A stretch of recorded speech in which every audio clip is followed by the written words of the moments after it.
Thank you very much for coming, Laura. Thank you. Thank you, Andrew. Thank you you. for inviting me. I saw a video of yours on transhumanism, and I thought it was extremely interesting, and I thought maybe you know things I do not know, because I feel like I know everything. I'm one of those guys, you know, you go through life, you feel like you know everything already. Really now, huh? Well, I didn't know exactly when they were going to kick my door down, unfortunately, but I seem to know everything else. But it was extremely interesting what you said, and I thought we could have a very interesting conversation, and perhaps you could teach me something. So instead of me giving you an introduction, perhaps it's best if you introduce yourself and tell everybody how you became so smart and where you're from and all those kind of things. Oh my goodness, I don't know that I am smart, but I am outspoken, and I guess I have the courage to do that. It's funny, yesterday on the plane, flying here to Bucharest, the man beside me started talking to me, and eventually things came out, and he said, so why do you do what you do? And I said, because I'm a mother. Yep. And he was a bit shocked at my response. I said, because I'm a mother. Yep. And I care for what the future is looking like for my own children. Absolutely. And so I will do whatever I can, as little or as big that might be, Yep. to make sure that the future that I leave behind is somewhat a little better than it is right now. And it's amazing that you say that, because there's a lot of people who take the coward's choice or the quiet choice, or they think, I have kids, so I just want to be left alone. But this war is not a war you can avoid. No. You can either take place in it and you can try and fight for your rights, or you can sit and wait for them to steamroll you and crush you. And by the time you realize you should have fought, it'll be too late. It'll be too late. This war can't be avoided on any level. I get the same question. People say, Andrew, you're in the middle of a judicial process. Why don't you shut up? And I say, shutting up isn't going to save anybody. It's not going to save me or anyone else. No. You just have to be a man and go down at least fighting, at least swing on your way out, as opposed to being quiet. So I totally understand your point of view. So I've done a little bit of research. Okay. I understand you've had a company that worked with PEP individuals for a while, politically exposed persons, for anyone who doesn't know what that is. I don't know if you want to talk about that or if you're allowed to. Yeah, no, that's my sort of business background. I co-founded a company in the year 2000, Okay. which was a global database of high-risk individuals, Yeah. and later also PEPs, as you mentioned, because legislation changed, Yeah. and we had to identify politically exposed people. Yeah. Not that they necessarily had done anything wrong, but because of their political posts, they are more prone to corruption, perhaps. And so there was this KYC, due diligence requirement, to identify them and for banks to monitor them or keep a closer eye. And we were kind of at the right place at the right time, and we came out with this database, and it was the first one at the time. Wow. And so it grew really fast and very wide, and that was a 11-year journey for me. I guess maybe that's why I'm into research. Yeah. And perhaps that's one of the things that later on opened my eyes to the reality of a lot of things. I find this extremely interesting, and the reason I'm asking about it is because I'm on a list, and I'm trying to work out what list I'm on. Maybe you can help me. Yeah, probably a few. I can't have a bank account anywhere in the world. Okay, so Dubai, Caribbean, Singapore, Cook Islands, you name it. If you try Andrew Tate Bank, every bank says no way. No matter how much I promise to give them, no matter how much I promise to put in, they will not give me a bank. So am I on a PEP list, or am I on a terror list, or what list am I on? Well, you're probably on my list. You know, Thank you. I'm not the owner of the company anymore, so I would not have been the one to put you there. In my defense, you know, this is my getaway clause. But yeah, that's probably the reason why banks are now required to do all of this very strict due diligence requirements. And there are service providers, and we were one of those that, you know, build these databases based on Potential troublemakers. Of potential troublemakers, yeah. And, you know, I didn't quite know what I know now when I was doing that. Yeah. And in my heart, I felt I was doing the right thing by identifying, and we did, a lot of terrorists and money launderers and all sorts of bad people. We were identifying them and trying to make it more difficult for them to launder money and move money and transact. So I felt we were doing a positive thing. But you probably were, and this is the thing that's so scary about when you look deep enough into how the world works and how government works. They basically abuse any power or privilege they are given. And they do need power and privileges to do their job to a degree. So you did a very good job. You did the right thing. The problem is they take that information and they abuse it. And then someone like me who has the wrong think, the wrong point of view, ends up on the list. They do this with absolutely everything. They Trojan horse every single piece of legislation they pass with garbage. They come along and say, climate change. And you say, well, okay, I like trees. And then if you read it deep enough, you see it has nothing to do with climate change. It's putting their money up and printing billions of dollars to go to wars and try to tax you into oblivion and prevent you from driving your car and all this garbage. And it's about control. So it's hard. You can't look at what you did and say, perhaps wrong people ended up on the list and their lives got damaged, because that's what governments do. They come along and they take anything that's good and they corrupt it. And they use it for evil. Unfortunately, it's the reality of things. Unfortunately, that's right. And you talk a lot about the Matrix, and I wonder sometimes when you talk about the Matrix what people understand that it is. Yeah. Especially there's a very large younger crowd that follows you, and I wonder what is it that they think that the Matrix is. And you were just talking about deceit, and the Matrix is just a system of control through deceit and debt. Yep. And unfortunately, people don't understand how the mechanisms work because we are never told how the financial system works. Correct. Or who creates money or how. Correct. And so it's like playing a game, not knowing the rules. Correct. You're bound to lose. I mean, imagine me trying to play chess with you. I mean, I'm screwed, right? Like, I'm never gonna get my head around. So, and that's where we're at. We're at a place where society doesn't understand what is happening, why it's happening, who's doing it, why they're doing it, but we're slowly just moving closer to the slaughterhouse. And so what I feel that I have to do, and I don't know why I felt I did, but like I said earlier, I have children, and so I feel it's my responsibility as a mother to do whatever it is that I can, right? And education is a joke. So I think it's very important that we inform people because it's only through information and knowledge that we stand a chance. It's just that it's everything that's around us is fake, it's a lie, it's deception. Completely agree with you. And you nailed it when people say, why do you use the term The Matrix? I say, in the movie The Matrix, you're living in a false version of reality, a version of reality which is completely untrue, and it's designed to distract your mind long enough for your body to be abused. That's exactly the version of reality we live in today. Yeah. And people don't understand that all the systems they believe in, all the systems that keep society functioning, the educational system, the financial system, the judicial system, the medical system, you name the system, is corrupt head to toe. Before COVID, I almost had faith at least in the medical system to a degree. I understood it was financially driven, but I thought, doctors want to save people in general. Until they came along with this vaccine and you realize that even that is corrupt to the core. Yeah. Today, as we make this podcast, they've announced they no longer give out the AstraZeneca vaccine. Oh, now they no longer give it out. Funny that. But I have to ask you because I'm very curious what your first awakening is. Like, what was the first thing that just flagged to you before you realized that everything is a lie? Is there a first thing that just triggered you, or did you always just kind of know? No, there's always something that triggers it. And it's was it when they put my name on that list? No, not Andrew. Not him. Surely. You can't buy Bugattis. I'm afraid not, Andrew. I'm sorry. No, for me, it was a bit different to perhaps most people. Most people wake up with things that happen outside of themselves and their lives, you know, like a big political event, or 9/11 was a big wake-up call for a lot of people. For me, it was a personal event in my own life, and it was the breakup of my marriage really, really shook me because it was not something I thought would ever happen. I'm of that generation that when I get married, I thought it was going to be forever. Yep. And so it really shook me badly, and it led me to ask myself all sorts of questions like, well, how did this happen, and who is he really, and what did I do or didn't do, or why are we here, and what is the meaning of life, and what is the purpose of it all?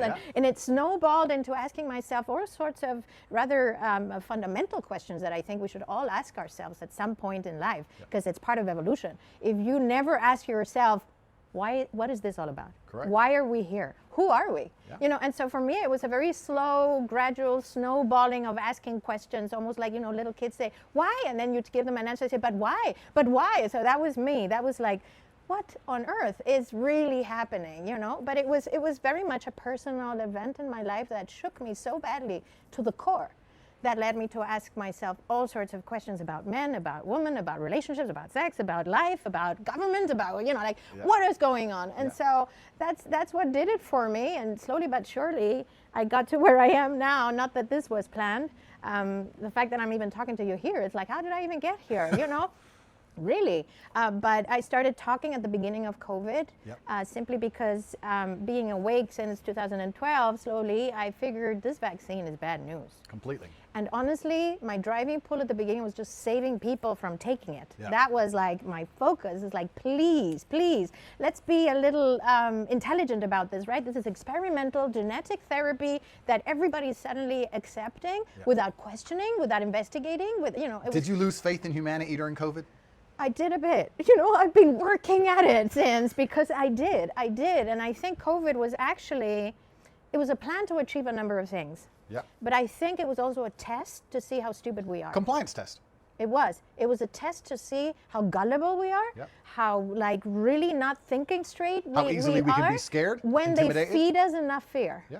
And fear is their main weapon of control. Yep. Because people lose their ability to think critically, right? Correct. And so it's easy to maneuver people. It's like, oh, go down this road. Yep. Oh, there's a slaughterhouse over there. Never mind. Just keep going, right? So everything hit me at the same time. And that's when I started writing and talking. And here we are. So let's start at the beginning before we end up where we were, because you say you awoke in 2012. COVID was a bit later than that. What was the first issue you looked at and thought, this isn't quite right? This isn't the way things are supposed to be? And is there a time, I got another question for you, is there a time in recent history you felt was relatively pure? I looked at a video the other day and it was high school in the 1990s. And I know that fiat currency existed and the industrial military complex existed and all this stuff. But when I look at those old videos from like 1993, 1994, life looks a lot purer. It looks a lot less satanic than it is now. Yeah. And I'm thinking, that's so recent. Fair enough, the control mechanisms were still in place, but I don't know if it's a smartphone, I don't know if it's TikTok brain, I don't know what it is, but things have just gotten so much worse so quickly. So quickly. So what do you think the 80s and 90s were a relatively pure place to raise your children in the Western Hemisphere? Well, I don't think they were pure, but they were less demonic than they are now, that's for sure. And it's funny that you mentioned the word satanic, because let's face it, we are living under a very satanic psyop. Yep. And it really is. Completely. And I think it's important that people understand Satanism. Because if you want to win any war, any battle, and you know this much better than I do, you need to understand your enemy. Absolutely. And so I started looking into Satanism as a religion. I thought, well, clearly the people in control, underline, they're signed up to this. Yep. So what is it? And the four pillars of satanic religion are self-preservation. So it's me, then me, Yep. then me. Yep. And everybody else can go screw themselves, Yep. right? It's like Yep. me first. Then there is moral relativism, which I course. talk a lot about. Of course. So the lack of any moral compass, the lack of righteousness, the lack of wanting to do things just because it's the right thing to do. Yep. And you can see in society how we are plagued with with moral relativism. Yep. The other ones are social Darwinism and eugenics. Yep. It describes everything that we're suffering from, everything, right? And those are the four pillars of satanic religion. And so you start thinking, whoa, like we're really going down the wrong path. And when I mean wrong, I say wrong, like direct to hell, right? Yeah, go completely. So I think that one of the things that instigated me wanting to become more and more active in speaking out was the fact that I was beginning to identify in society, in people that I know, in people, friends and relatives, these types of behaviors. And it was like, whoa, this has really managed to sip through down all the grassroots from the top all the way down. Yeah. And I wanted to tell people there is such thing as right and wrong. Absolutely. Moral relativism is a way to distract us from the fact that there are universal laws. The Creator created this world with universal laws that cannot be ignored. You can ignore them, but you will pay the price. Agreed.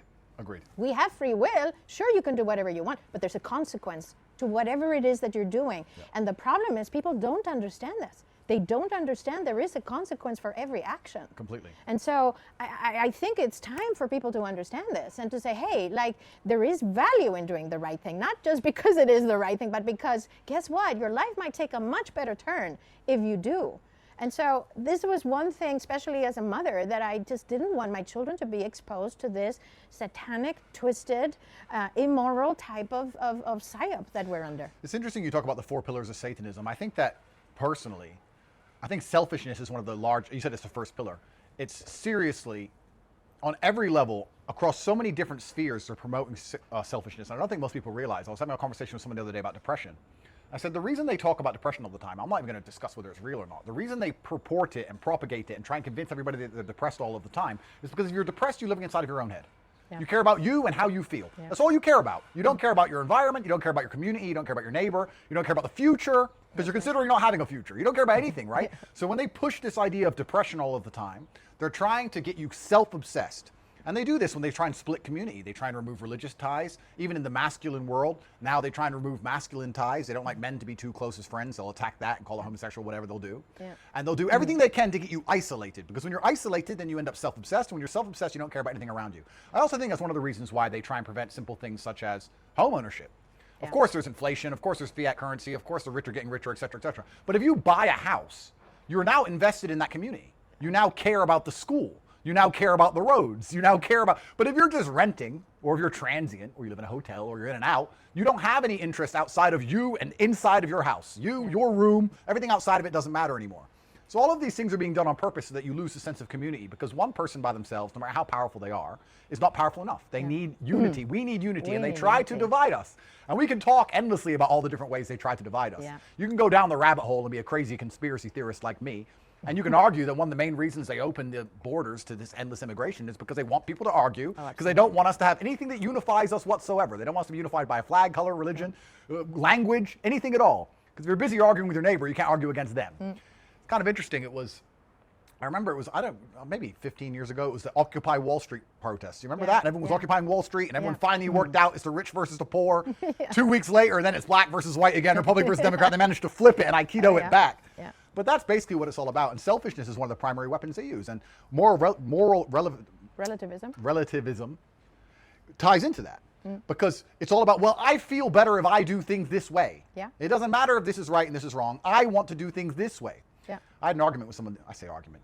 All my discussions are arguments, not this one, but all the rest. I was in a discussion with someone the other day, and I was talking about, and I said it in a joking way. I said, fun is haram. And he goes, what do you mean fun is haram? And I said it in a joking way. I said, because he's only 23. I said, every time you're out looking for fun, you're doing nothing of its importance or significance. You're out there doing something stupid because you want to feel good. You care about how you feel as opposed to what you should be doing. And the primary masculine tenet is doing things because you're supposed to do them. That's what being a man always used to be about. Duty. That's right. Honor. You didn't want to die on the Titanic. But someone has to die, so I guess it's me. But now you have these men growing up in a world where they want to feel good, as opposed to thinking, well, I have an obligation to my last name, an obligation to society. I just want to feel happy. And when you chase that hedonistic path, you're going to end up either doing drugs or alcohol or something stupid. And it always gets boring, and it just escalates. It gets worse and worse. And they wonder why men are so unhappy in the first place. Is because they're chasing something which is never going to satisfy them, happiness. I don't think men are designed to be happy. We're designed to have duty. That's what we're designed to do. Because there's lack of purpose, Andrew. Everything you've described in a man is lack of purpose. They don't have purpose when you don't have duty and you don't have honor. And you don't face responsibility as a man for your family, for your neighborhood, for your community, whatever that may be. There's lack of purpose. And there's nothing more depressing, going back to your depressive, selfish mood, than lack of purpose. But I agree with you completely, because I think a man's purpose, traditionally, not even that long ago, the masculine purpose has always been protection. The masculine purpose has been go to war to protect X, or stand on this ground and prevent them from coming here. This is mine. This is my territory. This is my family. This is my country. This is my whatever it is, religion, whatever you want to name. And we're designed to protect. But in the current world, you're not allowed to do any of that. That makes you a bad person to stand up for anything you believe in. They call you hateful if you stand up for what you believe in. Truthfully, you just love something enough to stand up for it. You're not hateful. You're actually full of love. It takes love to stand up for something. When you stand up and say, no, this is my country, or this is my religion, or my street, my land, my family, my anything, you're attacked by the system. And people are cowards now, and they're scared of being attacked. So you have men with no purpose because they have nothing to defend. So they're just caught in this cycle of hedonism and selfishness. And they're just caught on trying to make themselves feel happy temporarily with no concern for how that affects society at large.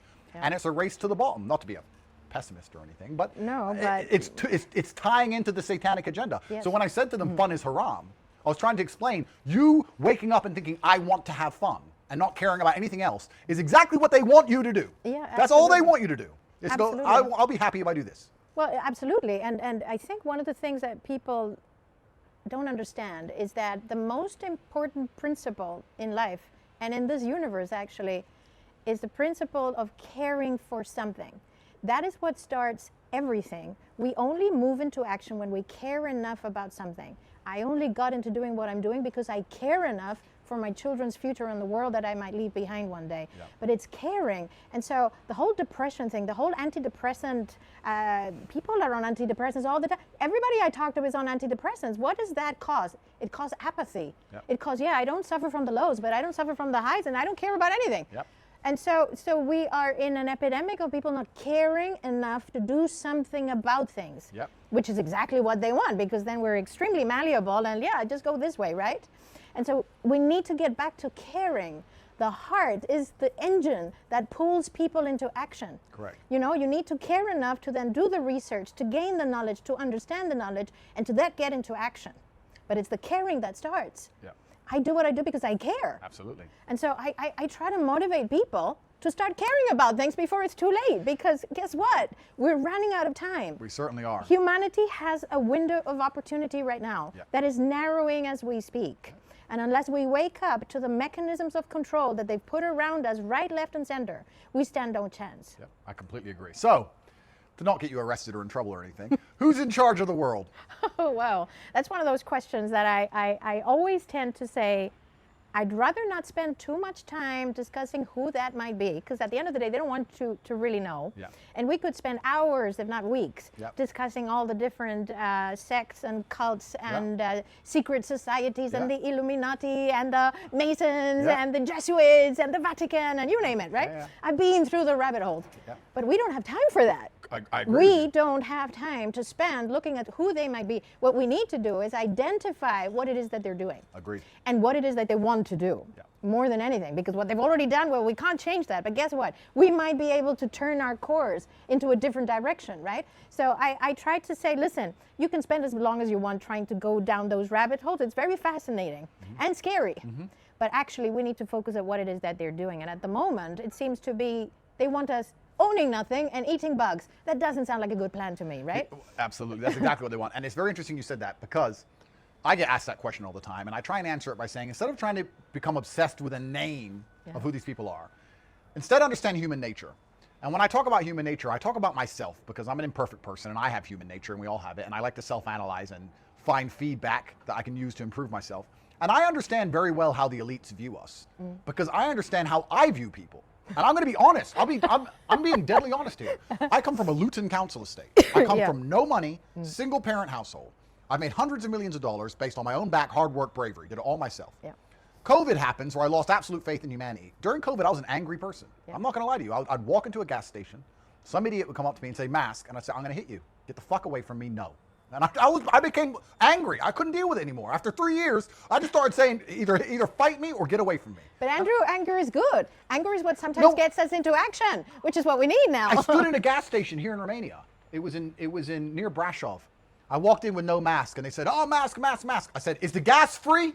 Because I'll leave. Is the gas free?" Yeah. And he goes, "No, you must pay." I said, "Well, then take my money then. I'm not putting a mask on." Yeah. There was 5 full-grown men in there with masks on. I said, "You should all be ashamed of yourselves. What are you doing? The second you act like me, this is over. What are you all doing?" I expected one of them to run his mouth to me. They all showed shame in their eyes. They all stood there like children getting told off. I threw the money on the table and walked off. I couldn't deal with it anymore. Yeah. I had enough. So we talk about how I view humanity. Sometimes now I have people come up to me, people I used to go to school with, or people I used to know, and they're like, "Oh, Andrew, I can't pay my bills, da-da-da." And I'm like, bro, we're from the same socioeconomic background, the same school, the same area, we did the same things. I know you've spent more time watching TV, drinking, doing drugs, and all this garbage while I've been working. Now you're my age, you can't pay your bills. Yeah. I don't feel sorry for you. And I'm not saying I'm a good person or a bad person. I'm just telling you that I've become elitist in 10 years. Coming from the bottom, I'm elitist now. So imagine how you're going to view humanity if you're born into a banking dynasty. Imagine how you're going to view humans if you're born believing you're genetically superior to everyone. You've had everything you've ever wanted your entire life. Money isn't interesting. There's no excitement. There's no dopamine from buying things. No. The only thing that's going to give you interest is control. Control. So you're going to want to control people just for the ego of it. During COVID, again, I know we keep going back to this. It's a tired subject, but it's a perfect example because everyone understood the psyop. I was in Prague and I was talking to somebody saying, and the person was putting the mask on to go toilet and taking it off to eat, put it on to go toilet. I said, "This is a compliance exercise. This is a joke. Yes. They are laughing at you." Yeah. Why would they do all this just to laugh at me? You don't understand human nature because it is the dopamine of control that they're after. Yeah. So you can look at human nature and understand that you don't need to find out what the name of the people who are in charge of the world is. You just have to understand that people with power want more power, that governments pass new laws every day and they never take any of them away, that they don't care about the economy, they don't care about people being well-fed, they don't care about any of that because they print the money anyway, they care about slavery. Yeah. They're all slowly descending towards some version of communism, and then there's going to be a revolution, and then they'll pretend to be free again, and the world is cyclical. Yeah. And you don't need to know who the names are, you need to know what they're trying to do, and you nailed it absolutely, and they're trying to enslave you and your bloodline. Yeah. The reason I am afraid for this cycle, which is why I want to talk to you, is because traditionally, the old system would fall, and the new system would be replaced by another fallible human. But I feel like now the new system's going to be the machine mind, and it's going to be a lot harder to beat because when the Dutch Empire fell, the British Empire took over, and that fell, and now the American Empire's in charge. When this empire eventually falls, it's on its way out, perhaps we may have one more cycle of humanity, but I feel like it's going to end up Skynet, on the moon with some server. We're going to have QR codes on our foreheads. Am I being paranoid, or is that where we're heading? No, you're not, unfortunately. I wish you were. But no, the difference this time, as opposed to some of those previous cycles that you've described, is that we now have technology. And there is very advanced technology that we are not even aware of that is in the hands of these people that view us as cockroaches, basically, right? Yep. And so that's when it really becomes dangerous, because now they've worked, we really are in the middle of a 5th generation war. And people don't want to realize this, then, you know, you can go and hide your head under a stone or something. But we are, and we need to face the fact that we're under this type of hybrid war where the battleground is between our ears. Absolutely. It's this that they're after. Absolutely. They're after our psyche, they're after our mind, because if they can control our minds, it's easy peasy. Yeah, yeah. The only reason that they've had to account for such a big resources, money, and time to build this matrix is because they couldn't control our minds yet. Yep. And so they must have worked out, if we could control their minds, this would be really, really easy, right? And they are demonic, they are satanic, they have no consideration for human life. It's a very anti-human agenda. And so if they can control us from that aspect, it's brilliant. But listen to this. I'm sorry about my finger. No, point me. I deserve it.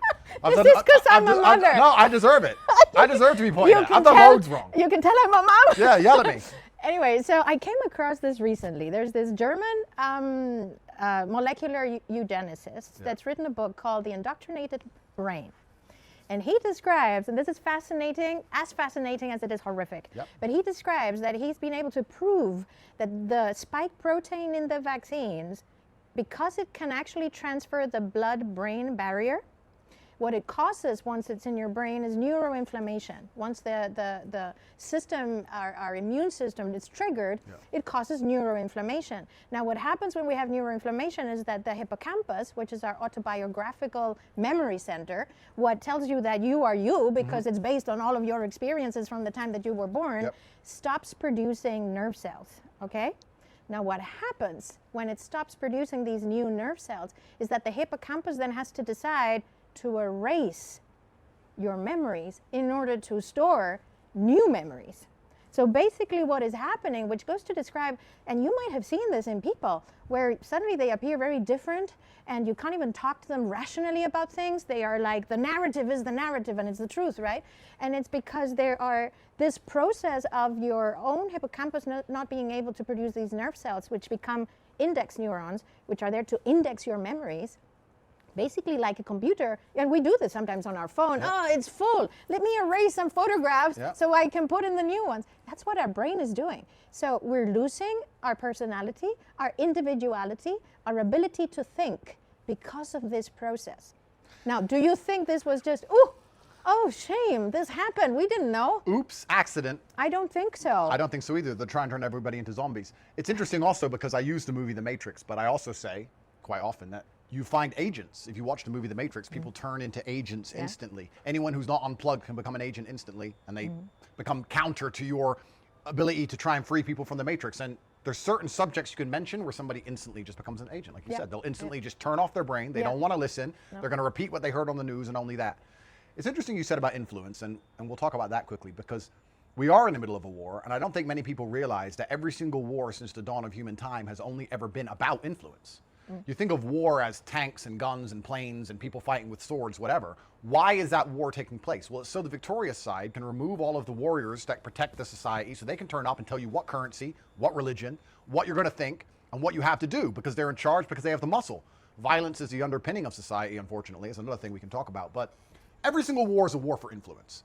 The war in Ukraine, Russia right now is a war for influence. They're going to decide what the people there are going to, which currency they're going to use, what religion they're going to adhere to, which president they're going to respect. It's a battle for influence. So just because there's no tanks doesn't mean it's not a war for influence in real time. In fact, that's all that's going on. So we're in the middle of an info war right now. That's exactly what it is. Absolutely. And then the question is, what's their end goal? We talk about them making us slaves. What do you think they're actually trying to achieve? If they could click their fingers and get anything they wanted, what do you think they would do now to all of the humans on Earth? What are they trying to pull off? What's their ideal society? The end goal is transhumanism. The end goal is post-humanism, which they talk about. Post-human is a world post-humans, i.e. we no longer exist. not in the version that we're at. We might be some sort of hybrid cyborg, I don't know what, that they may have, concocted in their megalomaniac minds. But that is the end goal. The end goal, as I said earlier, is to control us completely. And they're talking about it already, in the WEF and people like Yuval Noah Harari, where, he says, biometrics under the skin. Governments want to know what's happening under the skin. And you say, why should a government need to know what's happening in my own body? Yep. Like, honestly, it's crazy. But these people are soulless. They don't believe that we have a soul. They don't believe in God. They don't believe in spirituality. To them, we're some sort of sacks of meat, as they sometimes refer to us. Farm animals. Yeah, farm animals in a tax farm, by the way. Let's and this is the end goal. The end goal is to completely control us through technology embedded under the skin, or by uploading our brains into some hybrid hive mind technological depository of our consciousness, some horrific, because they just want to eliminate us. They don't like us. That's the main thing. They don't like us, and they don't like the fact that we have free will, and that some of us still have a thinking mind, and that we believe we are God-created sovereign beings, and that freedom is something that we were born with, not something they give us, right?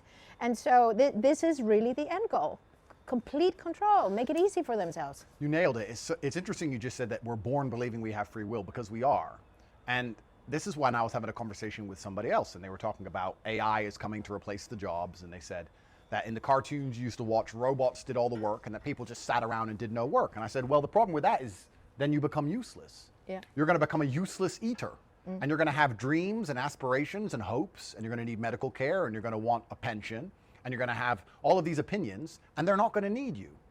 How do you think that ends for people like you? Well, it ends in a camp somewhere because you're annoying and you're insignificant, and eventually that camp begins to riot, and then it ends one way. Useless eaters throughout all of human history, as soon as you didn't serve a purpose to the matrix of however operated at the time, or the people who were in charge, you ended up gone. So when these people talk about AI making life easier, well, perhaps for them, but not necessarily for you. No. The problem they've had for the longest period of time is that they needed human capital, they needed human labor. Exactly. They needed us. Exactly. So they would try very hard to psyop us because they needed us. I was thinking the other day, I feel like Epstein's death was a big change in the consciousness, because before Epstein's death, they used to try and hide what they did. It was kind of like, let's sugarcoat it, let's come up with a lie, let's turn on the media machine, let's put a spin on it, and we'll try and convince them, and we can convince 90% of them that our lie is true. But they knew nobody would believe that, and they just thought, don't care. Just do it, see what they do. Oh, they made memes on Twitter. Okay, cool. Next. Let's just genocide people. Let's just do COVID lies. Let's just lie. Let's just go now, because none of them are going to do anything. So now we're entering a really scary phase where they don't need us, one. Two, they're bored of the sugarcoating game. Oh, totally. They're totally bored of it because it's not working anymore. No. Because there's very annoying ladies like Woloraa and some guy I heard of from... Yes, in Bucharest. We're talking too much truth. So they're saying, okay, let's forget the sugarcoating. Let's just work with blind force, like they did with the vaccine. They tried to lie to us a bit, but they basically said, get it or you can't work. Get it or you can't fly. And I put a video up on my way here, which is going to go viral for all the wrong reasons, and everyone's going to hate me. And I was basically saying, when someone's complaining about being vaccine injured, of course, I'm not a bad person. I understand how bad that must feel. But when I see a full-grown man who's vaccine injured, part of me is just like, why? Did you get it? Like, maybe I should be more sympathetic. I don't know. But I'm just kind of like, you knew you didn't need it. You let them psyop you. You were a coward. God will never reward cowardice. If you're going to bend it, if you're going to bend over, you're going to get it. Like, there has to be a point where you stand up and say, enough is enough. I hope COVID was a mass awakening. I hope when they try stage 2, it'll be harder to do. But it's really scary where they're going, where they don't need us, one. They don't want to try and hide what they're trying to do anymore. They're working with blind compliance. They're trying to just make us comply by force now. And it's all leading to, exactly as you said, absolute control. They already want it. They want it with your bank accounts. You know this better than anybody. Trust me, I've tried to spend money. They won't let you. You can be rich and try and spend some money. They won't let you spend it. Most people have no idea how hard it is to move $1 million around the world. Nearly impossible. They try and do it with your money. They try and do it where you go. Try and do it with your opinions. Try and do it with everything. Once they can do it with technology, it's over. Yeah, and that's the scary part, and that's why I'm saying there's a window of opportunity that's narrowing down as we speak. And I think that you were saying, and I was having this conversation earlier today, funnily enough, about how do we feel about those people that were so willingly convinced about everything that we were told? Do we show mercy and compassion and understanding? Because really it was quite a psyop that they pulled on us. Or do we say, listen, You know, you were just too lazy to look it up for yourself. You just didn't take the time to look at things. You didn't even use your common sense. Even if you just used your common sense, you would have come to the conclusion, this doesn't sound too good. They're pushing it too hard. They're trying to convince me that take a vaccine and you'll get a free burger. I mean, holy cow. I mean, it's ridiculous. It's true. But, you know, I think that it's an important message for people to understand that this hiding the head in the sand, we can't do that anymore. Agreed. And guess what? God created us in a way that if you put your head in the sand, physically, you try to do that, what happens? You're on your knees and your ass sticking out. Absolutely. That's not a good place to be. Agreed. There is a poetic irony to that. Completely right? agree. So we need to understand that's not going to serve us. I know that the truth is ugly. I know that it's scary. I've been through the notions. You know, it's not fun to understand that our governments that we once placed our trust are actually trying to kill us point blank. It's not fun. It's ugly. It's scary. But hiding the head in the sand is not going to make it better. It's going to make it much worse. We're just perpetuating the problem, and we're assisting and being part of the problem instead of being part of the solution. Completely agree. Now, speaking of solutions, do you think men and women have different roles to play in the solution?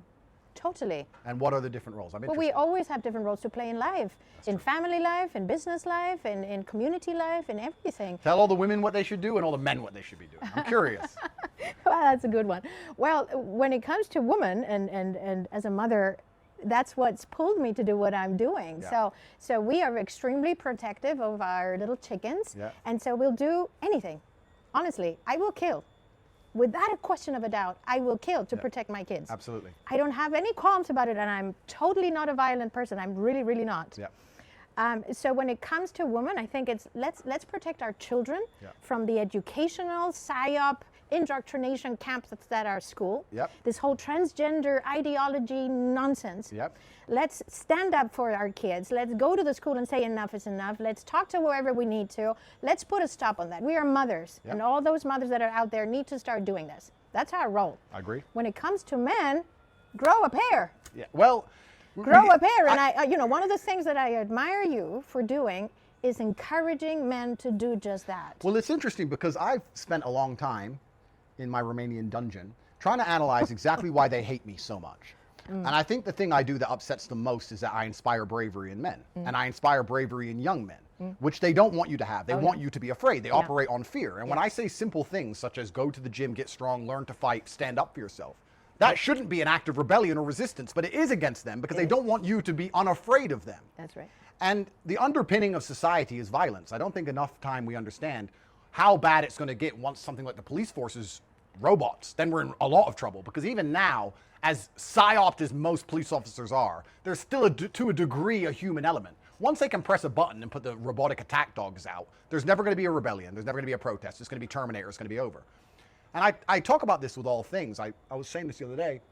Violence is absolutely everywhere. It's unfortunate, but it's the basic of the human condition. When you see a big, beautiful tree, it's a beautiful tree, yes, but that tree crushed all the trees around it as a sapling to make sure that it survived. The reason you obey the speed limit is because if you don't, you get a fine. And if you don't pay the fine, it goes up. And if you don't go to court, they'll send the police. And if you tell the police to go away, they're going to drag you by your house. Violence. There's violence at the bottom of everything. It's the bottom final decider. And that's a man's job is the capability to be violent. You can't protect anything if you don't have the capability to stand your ground and say, no, this is mine. Even if you're going to lose. This is the beautiful thing about all of it. Because people say, but Andrew, the government's too strong. I knew they were going to raid my house with 50 dudes with machine guns. But you have to just say, well, kill me then. There has to be a point where you're standing your ground even if you lose. Because if you have no propensity for violence or no understanding of that's where everything's going to eventually end if you stand your ground long enough, then you're going to just get scared into whatever opinion they give you because they're going to sit and say, do it or we'll punish you. And you're a coward and you'll do it. So this is why something as simple as going to the gym and being comfortable with your own physicality and strength, they find a threat. They don't even want men to be on that level anymore. No, because, but it's about having the capacity, Andrew. I think men need to understand you need to have the capacity to protect, to defend, and to become violent if need be. Completely. You're not a violent person. In order not to use it most of the time. Completely. But you know that you can. Yeah, absolutely. And as a woman, I want to be with a man that has that capacity. There's no use for me if push comes to shove and there's a situation where, you know, something becomes violent and I kind of count on the guy beside me. And it's also just about being comfortable with it. I can talk as a fighter. When the police raid my house, I don't stand a chance of beating them. There's 50 guys with guns. But I'm also not afraid to get my ass kicked. Does that make sense? I've been around it. So it's like, okay, they're going to come beat this. I've been there before. Most men are scared of just getting an ass whooping. So they'll do whatever they're told. I'll take my ass whooping and continue to say what I'm not supposed to say. That's who I am. I'll continue to say it. They'll whoop my ass. They'll throw me in jail. They'll let me out. They'll say, shut up. You're in the middle of a judicial process. And I'll sit down and do a podcast with you. And I'll put it on the internet and wait for them to come back. That's who I am as a person. If we had a little bit more of that, a lot of the problems would be fixed. Yeah.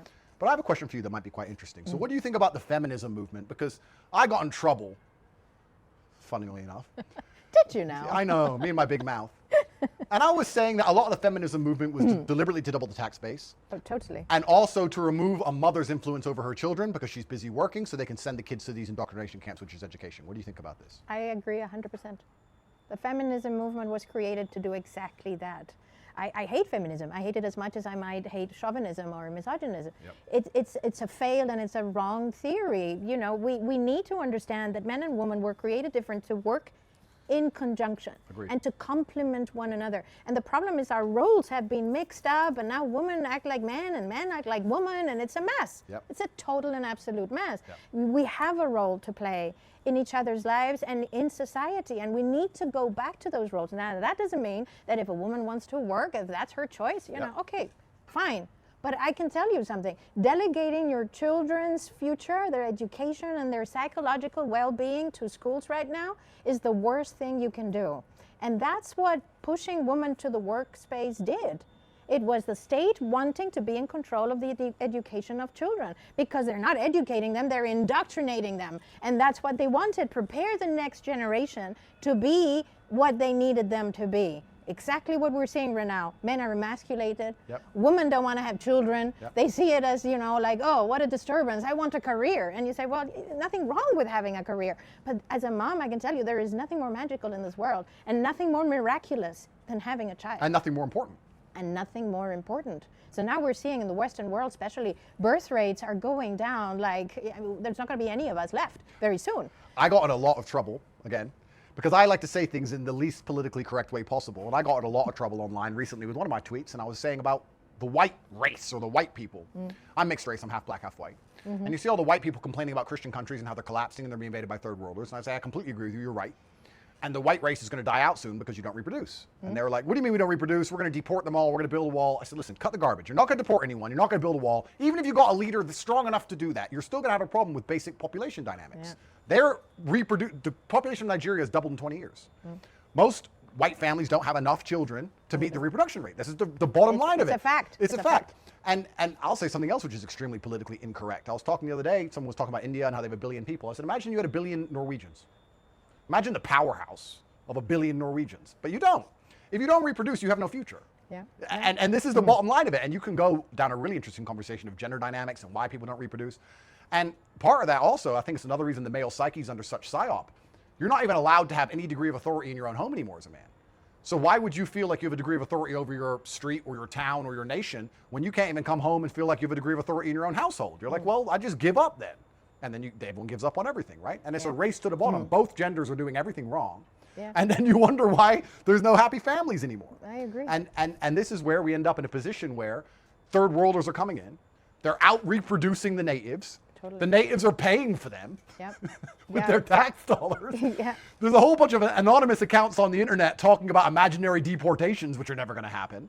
And it's an implosion. It's about to implode. And this goes back to what I said earlier. If you're not prepared to fight to defend something, you don't have a nation, you don't have a race, you don't have a religion, you don't have a mindset, you have nothing if you won't stand and stick up for it. You don't have a single thing. So we have a lot of problems coming to the West, and the reason this is scary is because it plays into their hands absolutely, because the only thing you will give up your freedom for is safety. COVID proved it. Stay in your house for your safety. Wear the mask for your safety. Get the injection for your safety. That's the only thing they can take your freedom away with. It's the only weapon that the human mind will accept, safety. So when the chaos starts to reign supreme, the human mind gravitates towards order. We don't want to walk outside and be attacked, no matter how big and strong you are. That's not a nice feeling. So you're going to say, oh, what's the order? Oh, okay, they're going to put police everywhere, military lockdown, 15-minute cities, QR codes. But at least we're safe. And that's where they're going to get the foothold of control. So they're trying to deliberately implode Western society right now as we speak.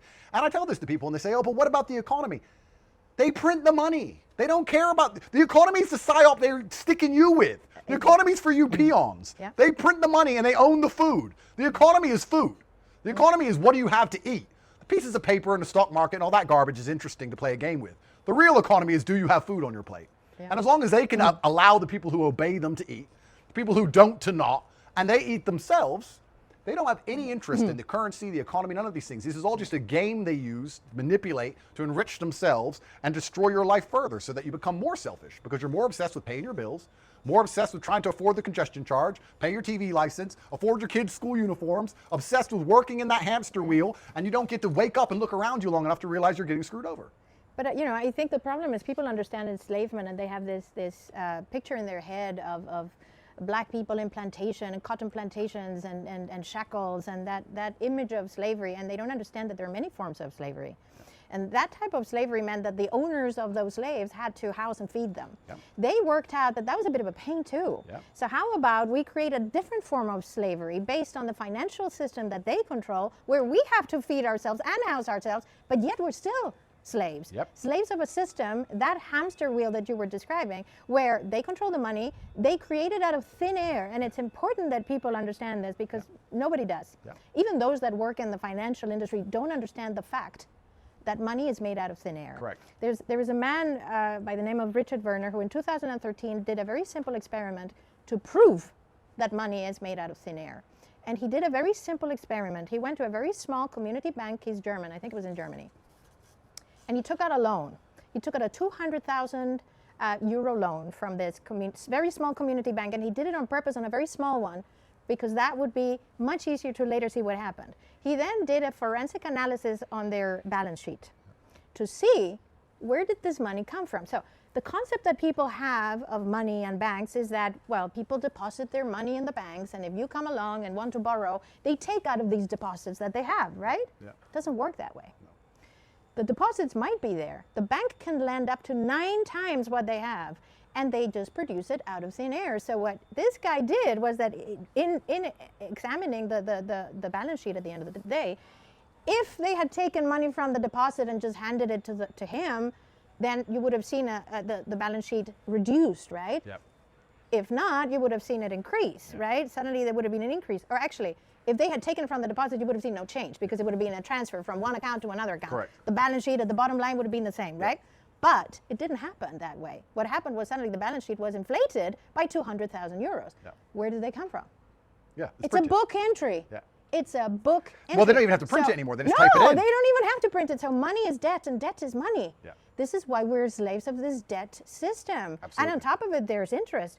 So there's not even enough money to pay the interest. There will never be enough money to pay the interest because money is created through debt, and on top of it, there is interest. So we need to understand that we are not maybe slaves in a cotton field with shackles, but we're still slaves of a financial system that only benefits those that can, at a whim, produce money on a book entry. Well, how easy is that? Completely. If they can produce unlimited amounts of said thing and you'll give up your life for this thing, then they're your master and you're a slave.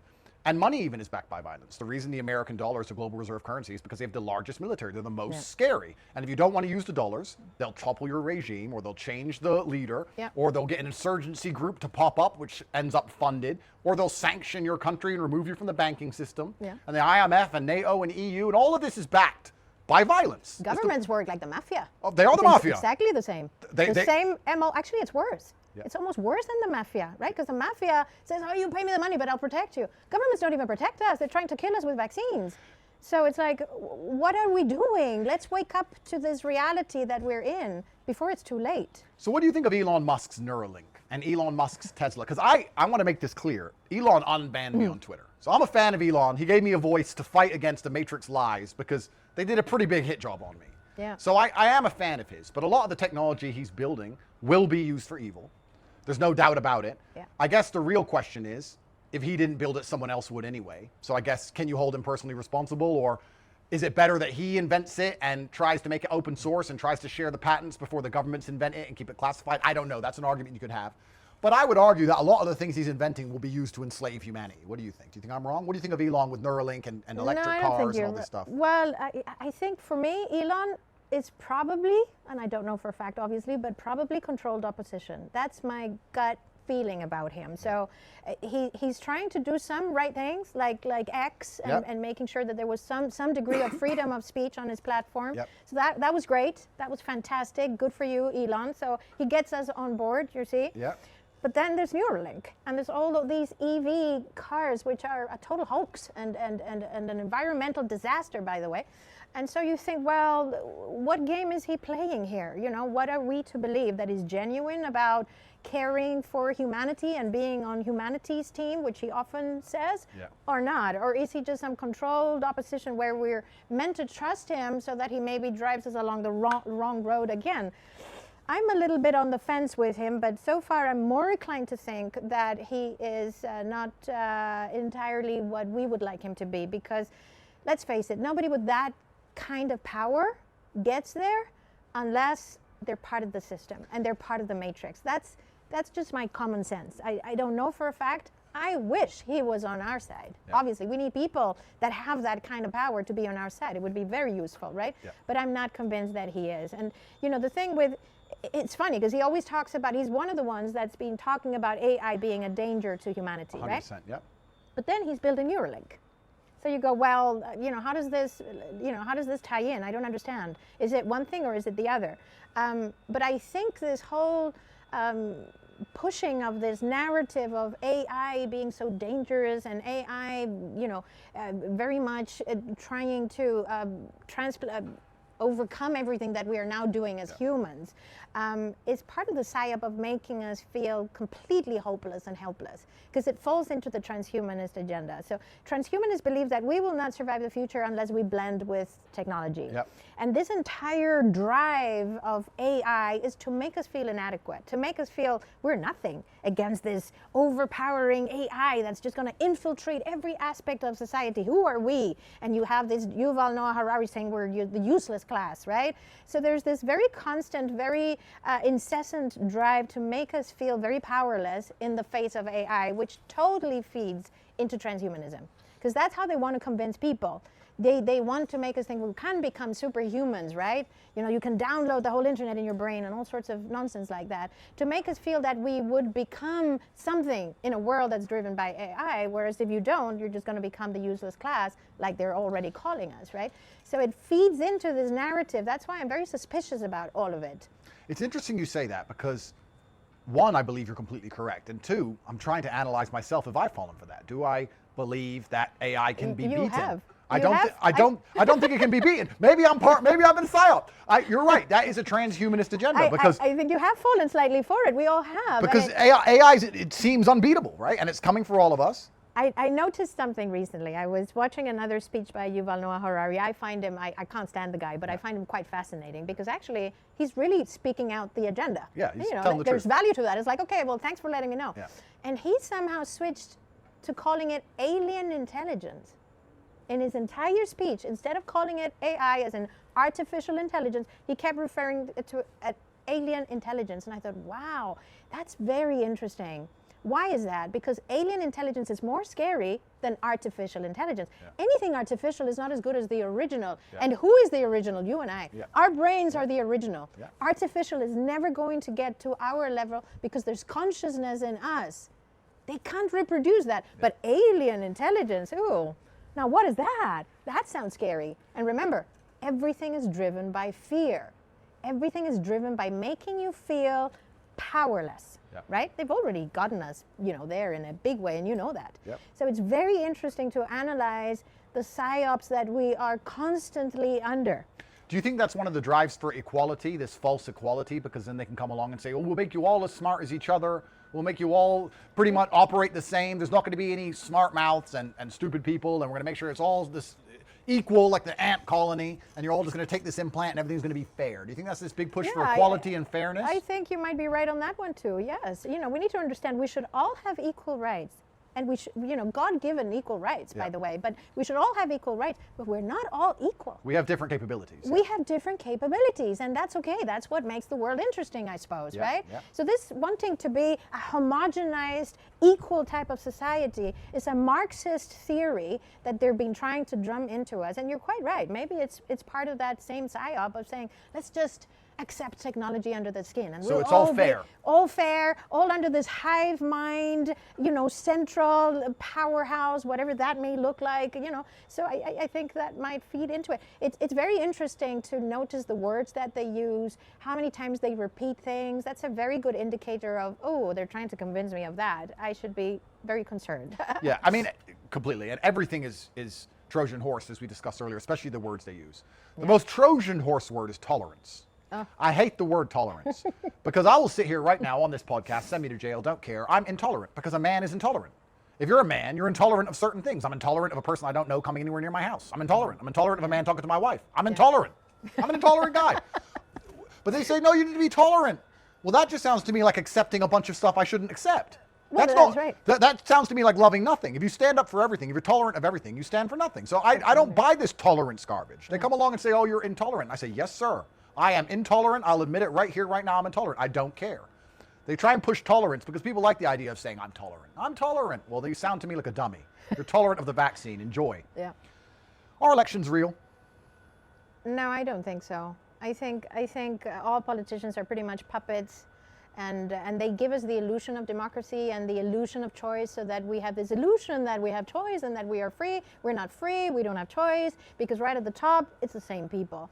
If you look at history, you will find out that it was the same people financing both sides of wars. All wars are bankers' wars. All wars are bankers' wars. All political parties are bankers' parties, and all democratic processes are part of this banking cartel that unfortunately seems to be controlled, does control the world. So do I believe in democracy and how it's working and functioning at the moment? Not really, no. And it's a scary thing to have to say that, because we would love to have this notion that there's someone out there that is really going to be fighting our own battles. But I think that's the reason why we are where we are. Because somewhere along the line, we started delegating the responsibility for our own lives, for our education, for our health, for our minds, for our bodies. It's like, no, this is humanity's chance to take the reins back of our own lives.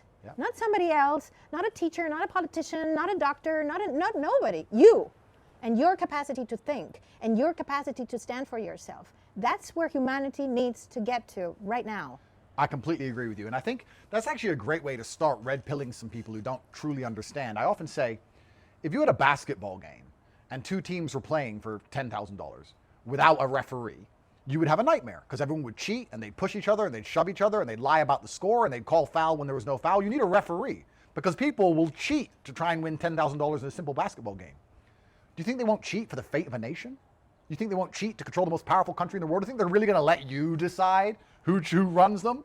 Once you understand that whole democratic process is garbage, and you can look at it from different ways. Do they cheat by manipulating the media, which they own, to convince you who to vote? Do they cheat by directly rigging the votes? There's a bunch of ways they can cheat. All of it. All of the above. All of the above. All of the above.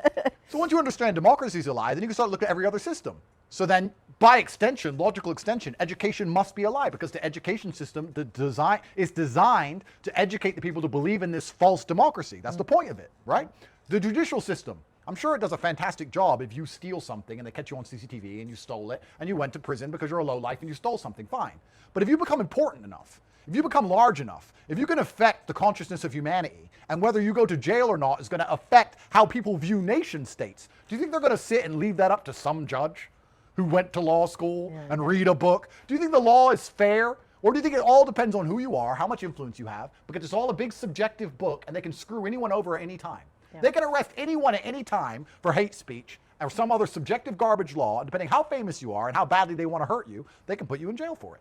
It's all a big scam. The whole thing is a scam, head to toe. And you're right. Our false belief in these mechanisms and our false belief in these systems is what's keeping people immobilized. Because I've had this myself. People said to me, Andrew, human trafficking, this is insane. Get a lawyer. So, didn't think of that. Oh, let me try a lawyer. As if this has anything to do with the law and nothing to do with the fact I was the most Googled man in the world saying resist oppression.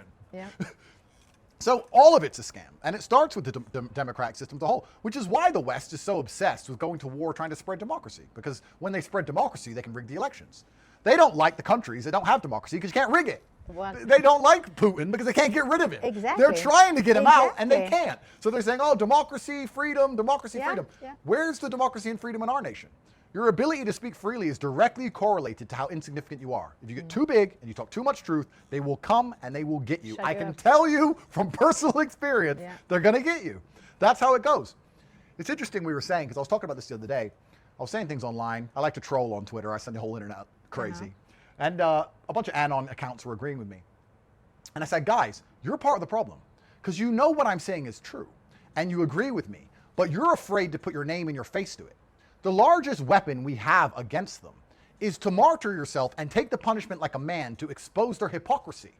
People believe in the judicial system because they believe it's fair. When they start hammering people for nothing besides telling the truth, people will lose faith in the institution. They did more damage to themselves than they ever did to me or Tristan by putting us in jail. Because everyone knows it's a joke. So you need to stand up and put your name and your face on it and take the punishment and advertise what they're doing to you to expose their hypocrisy so the people at home lose faith in them. The only guarantee of power is that one day you're going to lose it. And you lose it when you overextend and people no longer trust you with it. That's how it ends. You have to stop trusting the judicial system with power. And that's not going to happen unless we expose their hypocrisy. So men need to stand up and say, yeah, put me in jail. This is garbage, and tell the truth, and go to jail like a man, and advertise it like a man, and make enough people realize that it's all two-tier garbage so that nobody trusts them anymore. It's not going to collapse any other way. There has to be a certain degree of men who martyr themselves. And I will say men, because I believe women have a role. You're mothers, you have the children to look after. Even when I was in jail, the mothers of my children were fed. The bills were paid. I said to Tristan, would you rather me and you be outside and our families couldn't eat or struggling? No, everything's paid for. I'm in jail. I'm a man, I'll do my push-ups, I'll eat my slop, and I'll do my time. If more men thought this way, we could collapse it quickly. In COVID, if enough people said, put us in jail then, put us in jail, put us in jail, put us in jail, week one, it would have been over in 2 weeks. They can't lock everybody up. But there's just a monumental campaign against the human psyche, especially the masculine psyche, to inject cowardice.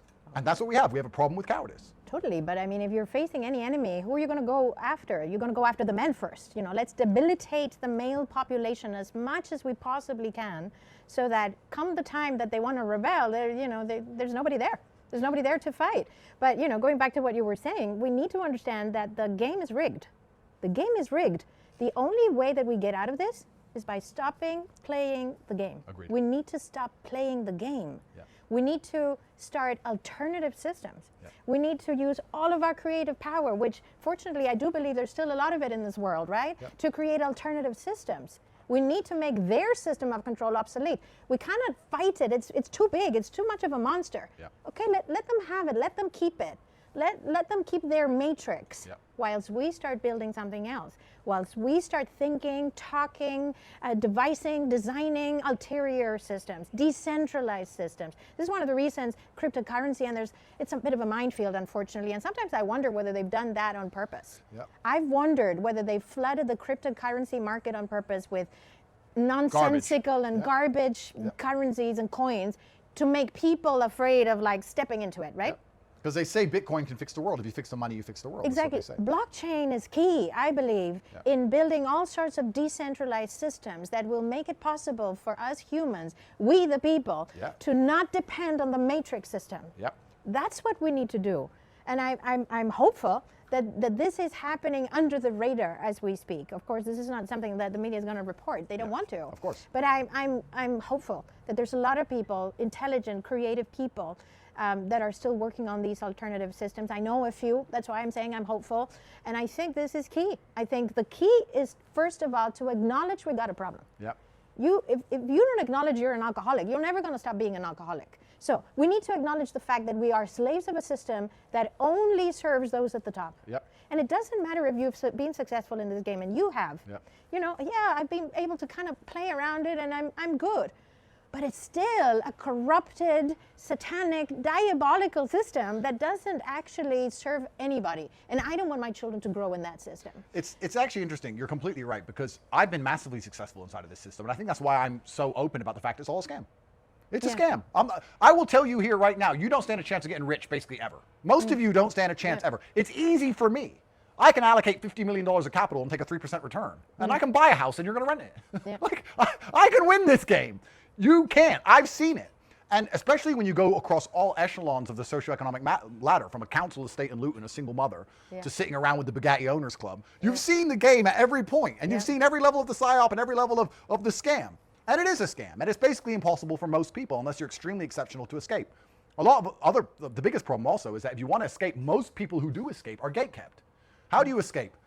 You're a singer. Okay, well, you have a record contract, which means you have a gagging order. You're a sportsman. Okay, which means you're on a team. You have a gagging order. You're an actor, which means you have an agent. You have a gagging order. Like, all the people who escape financially are gagged.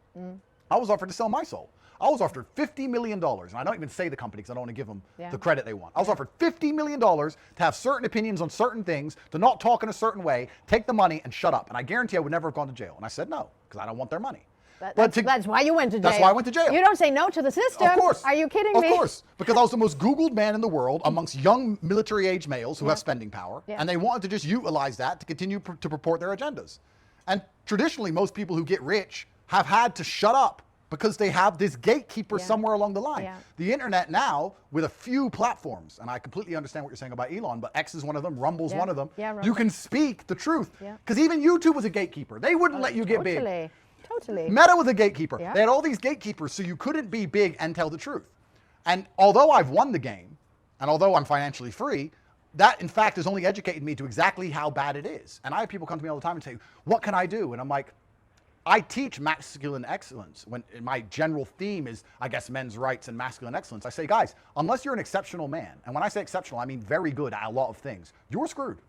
You're done, because it's going to get worse and worse. The average man's life has only been on a decline for the last 60 years. Your wage has less purchasing power, your family unit's less happy, your town's less safe. By any metric you can measure with the human mind, it's gotten worse. So you need to become exceptional. That's what I teach. Not everybody can do it. A lot of people are going to flounder and fail. The useless eaters, fine. Well, we know what's going to come for you. Which is really interesting, because when men say to me, I lack motivation, how can you lack motivation when you're going to end up in an indoctrination camp? If you won't, your kids will.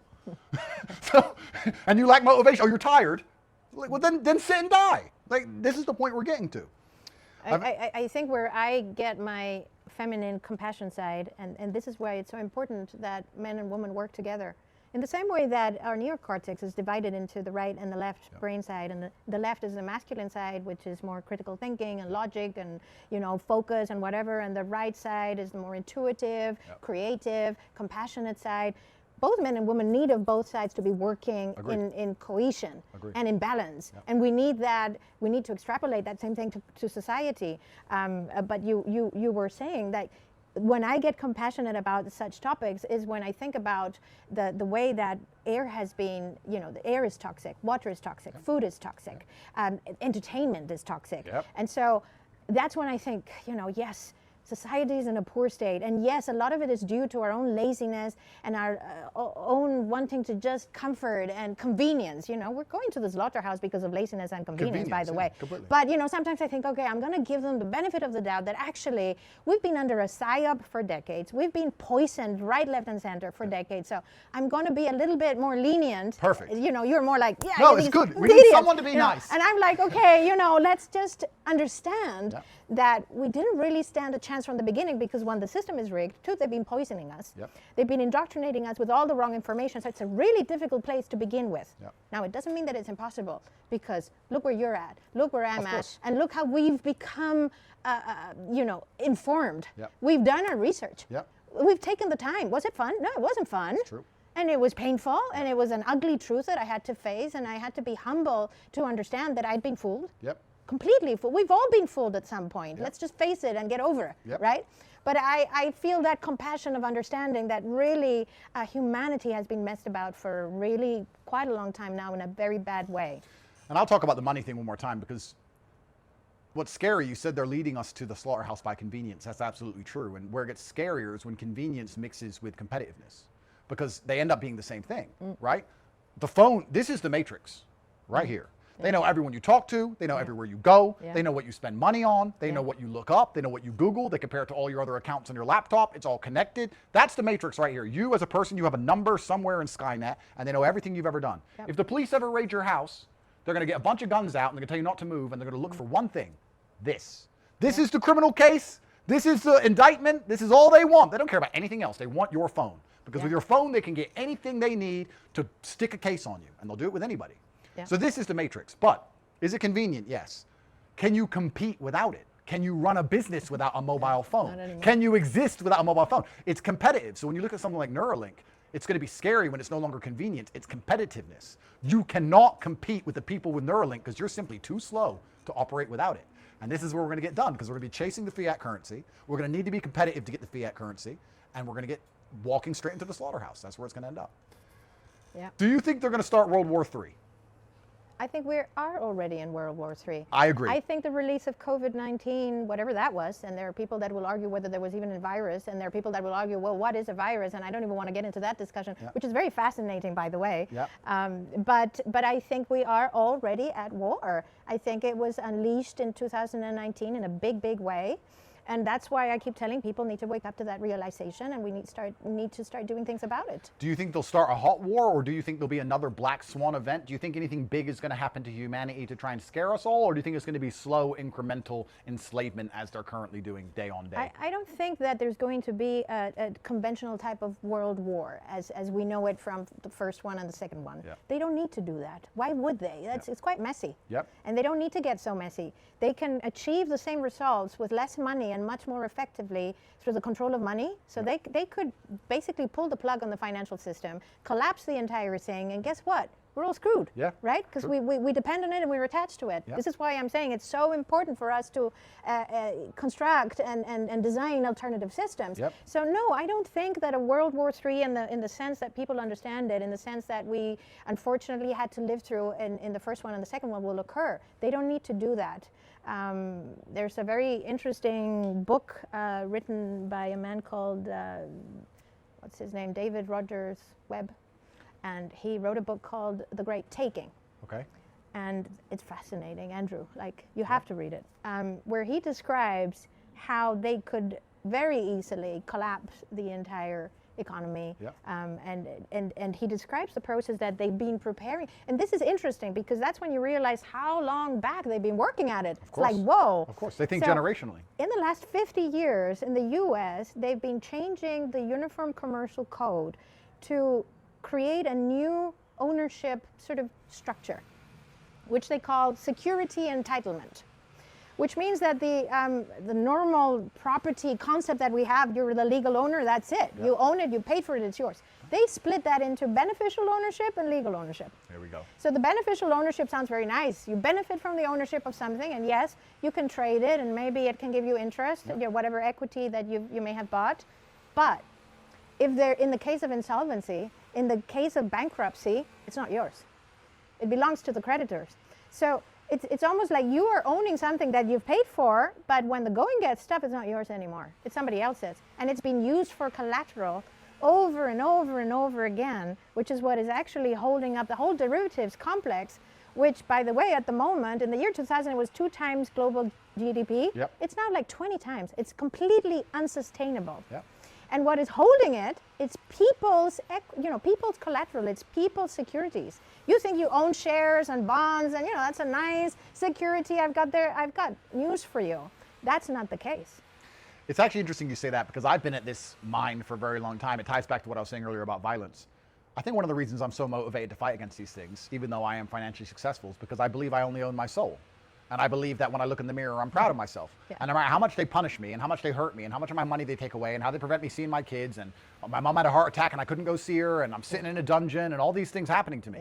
I'm still, maybe I'm just too stubborn, but I'm proud of myself when I look in the mirror. When the police sit down and say, look, just sign this. And I just look at them and go, no. And they put me back in jail. I am happy because I am stubborn like that. And yes, I've taken massive financial hit for doing that, but I don't believe you own any of it anyway. This whole idea of ownership doesn't exist because, once again, everything is backed by violence. You're not going to have more guns than the government. If you upset the government, some judge you've never met and never heard of will stamp a piece of paper, and a bunch of men with guns will come to your house and say, get out. And you either die on the spot or you give them your house. Right now, the house I live in is seized by the state. Why? Because they dictated some bullshit against me. And they came in and they gave me a piece of paper saying your house ain't yours anymore. I paid for that house. I paid my taxes on the house. I own the house. Everything was done. Nope. Some judge, don't know where, some dudes with guns, not yours. If you don't have the capability to fight to protect it, and you don't with property against the government, you don't own it anyway. You don't get to own anything but your soul. You're so scared about losing your house, you don't even own it. When you die, you have to pay money to God knows who. Yeah. If you're poor, if you're rich enough, you set it up in a trust fund and it's all Aikido'd away. It's all a scam head to toe. So a lot of these people are obsessed with what they might lose, not understanding they don't have anything in the first place. Yep. They don't have anything. Yep. Are there any countries you think have their act together, or do you think they're all wrong and bad? Well, to be honest, the one that I feel is like really saying and doing the right things and really doing what he's saying is El Salvador. Yeah. Is the president of El Salvador. Like, I love that guy. He's Yeah. like, yeah, can we have more of these, around the world, someone like him? Yeah. So I think that would be my one, that Well, would he's be a my true choice. leader. Well, He's yeah. actually in and charge. And he's a doer. And he's a doer. And he yeah. does what he says. That's right. And which he's not, is very rare in politics. well, it's Like, extremely rare, it right? Because doesn't exist. people join and they have a short tenure and they just want to get as much money as they can for themselves and they don't want to deal with problems afterwards. Yeah. Look at Trump. He joined. He didn't do half the things he should have done. And he didn't do them, and he didn't lock up the people he should have locked up because he thought, well, I have an empire inside of the United States. And I know how big the bureaucracy is and the deep state is, and my presidency is going to end, and I want to keep Trump Tower and move on with my life. Now he's realized you can't reason with these rabid animals, and they're after him anyway. If by some miracle he gets back in, which will be a miracle because they're going to rig it, Yeah. I think perhaps he'll go scorched earth because he understands you can't reason with these people. But the problem is we have in the West, we don't know who our leaders are. So they have no accountability because we don't know who they are in the first place. Yeah. The leader of El Salvador is the actual leader. Yeah. Who's in charge of you in the UK? Well, you can say Rishi Sunak if you're very ignorant. Yeah. But it's absolutely nothing to do with him at all. No. So we don't know who any of our leaders even are in the first place. And because they can hide in the shadows and have no accountability, they're self-interested, and they only do things for themselves. I think most people at home need to understand, you can look at it between evil and good, and these people are evil, but truthfully, a lot of them are just very, very self-interested. If you say to an extremely rich person, look, you can make 3% more profit a year, but it's going to damage the homogeny of this small town somewhere in the corner of England. But you make 3% more a year, and you live in Switzerland anyway. You don't even live there. You're not going to deal with the crime rate. You're not going to deal with the odd rape that happens. It's not your problem. And it's only a small town. It's only a tiny bit. And you get to make more money. And inflation's bad, so making an extra 3% is important because you're losing that in inflation each year. Okay. And it's self-interestedness.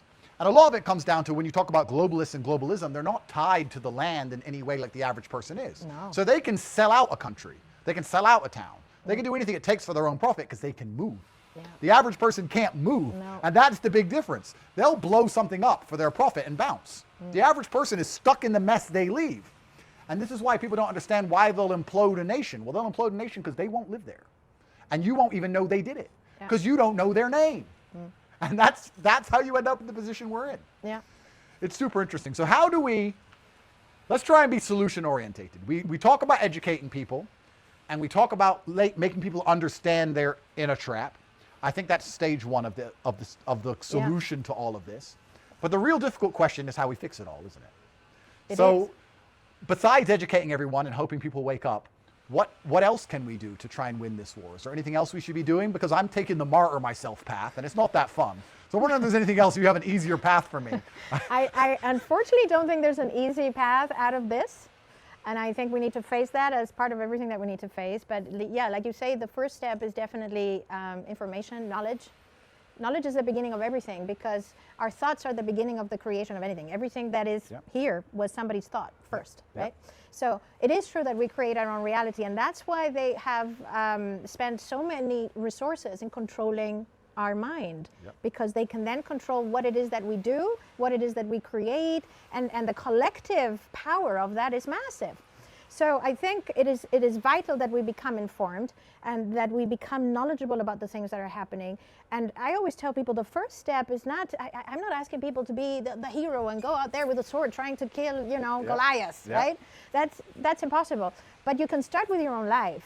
That I think it's very much your message to young men. You can start with your own discipline. You can start with the things that you're doing. You can start with the time that you're dedicating to becoming better, to becoming wiser, to becoming stronger, right? So I think it becomes with an introspective journey first and foremost.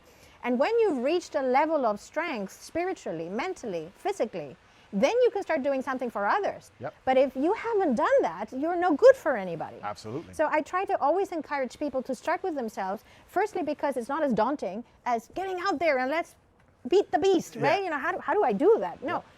Try to start with yourself. Like you encourage men to do, whatever that may be. Train, become stronger, healthier, stop just watching video games, become informed, do some research. Next time somebody comes and wants to jab you, say, hey, I don't know, let me find out what is in there, right? I'm not going to just give away consent to anything that comes my way. So I always try to encourage that the first step towards getting us out of this mess is getting ourselves out of our own inner mess, Yep. right? And it's mental, and it's physical, and it's biological, and it's spiritual. Yep. And it comes in a bundle. It's very interesting how anybody that is anyway down this awakening sort of road or journey has had to at some point accept that it's actually a spiritual journey too. 100%. And when you start understanding the mechanisms of these very distorted, very deceptive matrix that we speak of, you understand how there's something much greater, much more wonderful beyond that, right? Yep. That there is a creator, that we are God-created creatures, that we have a soul, Yep. that actually this is just a physical journey, that I'm going to be here maybe again, or that I'm so much more somewhere else. And that gives you immense power. Yep. As much as training, and I know how much you train, gives you physical power, Of course. there is nothing comparable to having spiritual power. I agree with you. And what got you through being in jail may have not been your muscles. Yep. It's your inner spiritual muscle, Yep. being in tone. Yep. And this is what I encourage people to do. This is what humanity needs to understand. We can face anything after that. Absolutely everything we can face, because we're incredibly resilient, creative people. Humans are. And we can create all sorts of other systems that will actually benefit us instead of the very few that have us under control. I do believe that we're in this cocoon, you know, this chrysalis, like the worm, and it's cracking. Yeah. And the light is beginning to come through. And we will fly, like a butterfly. We can fly. We've just been told that we're useless. And we've told we're just a worm. Yeah. But we're not.